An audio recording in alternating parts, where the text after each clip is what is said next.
هذه المناسبة العظيمة.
وقفة لقراءة الفاتحة لتصل إلى من رحلوا عنا وجزاكم الله خير.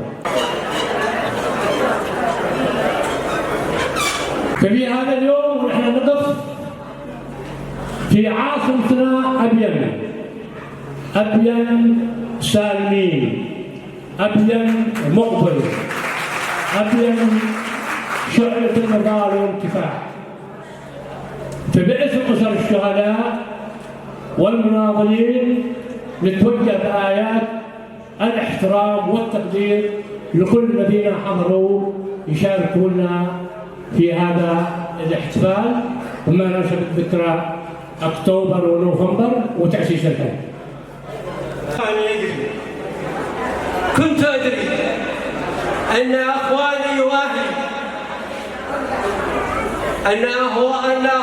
وأهلي يقبلون الموت مثلي.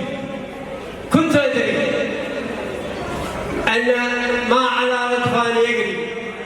كنت أدري أن أخواني وأهلي يقبلون الموت مثلي.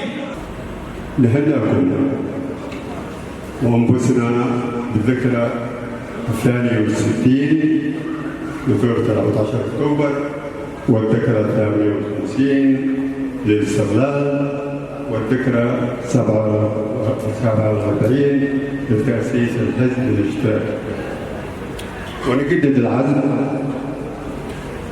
على الضغط في مواصلة الخطى على الأهداف الثانية التي قامت من أجلها وتتركز في حالة بناء الإنسان الحر الكريم وبناء مجتمع سعيد بنظام يعيش فيه الجميع من مساواة واحترام الآخر والعدالة الاجتماعية. لدينا الصالح أننا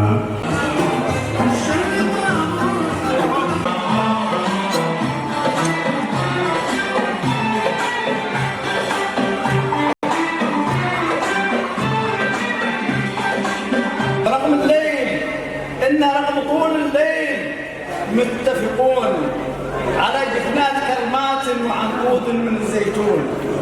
قلنا صاحب الصوت لا تحتاج صوتك لمن، واذكر زمن الاشتراكي يوم ما كان دولة. الصف واحد والصوت واحد من جبال الحر لما